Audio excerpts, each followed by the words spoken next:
And with all this new technology, change is inevitable, right? The only thing constant is change. Right. So, for example, I used to look like this. Isn't I cute? Yeah. Oh, yeah. But probably in the future, I'll look like this. Now, why I say that is an actual picture of my Aunt Lulu. And when I showed this to my husband, he said, "Oh no." Does she know that you use that photo? And if you tell her, "I don't want to see you on Facebook, Facebooking my Aunt Lulu," don't you do that. So, okay, let me tell you a little bit about me. Some of you have seen me. I've done other things for this organization before. Some of you may know me. Some of you may not. I've always had a big mouth. That's true. In elementary school, my nickname was Jaws. And it's true because I had a big mouth, and also because my name was Judi Ann Wiesen. What are those initials? Jaw. This was a horrific thing for me. I remember the moment I realized that those were my initials. I was in 3rd grade, and it was the first day of school, and we were making our 3rd grade folders. The folders that we put all our work in for the year.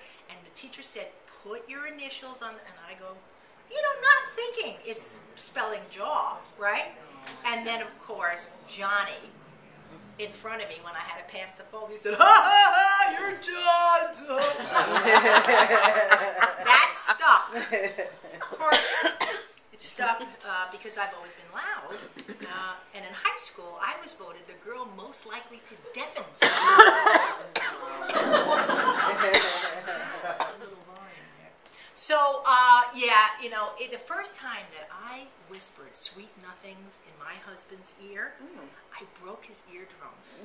I really felt bad about it because, he actually now is deaf in the left ear. And he says it saved the marriage.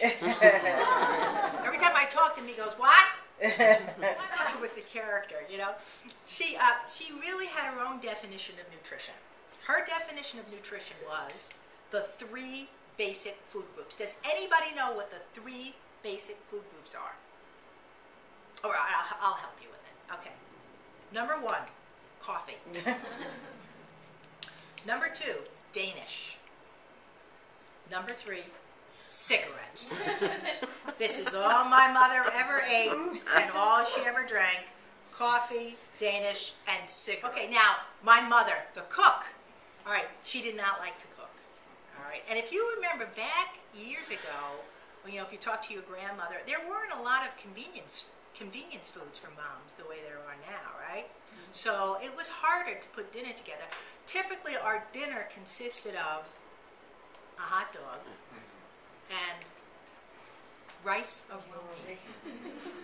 Now, rice-a-roni was one of the first foods for easy preparation for the American housewife. Rice-a-roni.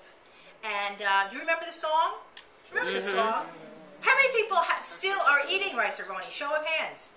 Yeah, because it's easy to make, right? And it's better than just plain old boring, white rice, right?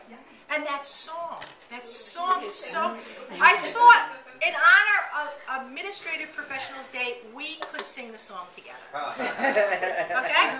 So, warm up I'll lead it. Warm up your voice. You ready? Rice-a-roni, the San Francisco treat. Hey!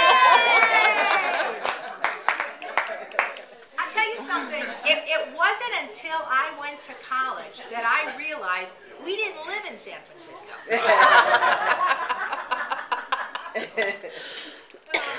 And my mom, she was full of sayings. She had lots of sayings. And here's her favorite saying. Her favorite saying was, "I just want you should be happy." Yeah, she wanted her kids to be happy more than anything else. So she had a tip for us. I said, "Ma, you go through adolescence and things are terrible in school. You got pimples, right? Johnny is teasing you and bullying you. Your hair looks bad. You always have problems when you're a teenager, right?" I said, "Ma, what can I do to be happy?" And she said to me, "Judy, darling, if you want to forget all your troubles, wear tight shoes. Because, you know, if your feet hurt, You're going to forget everything else.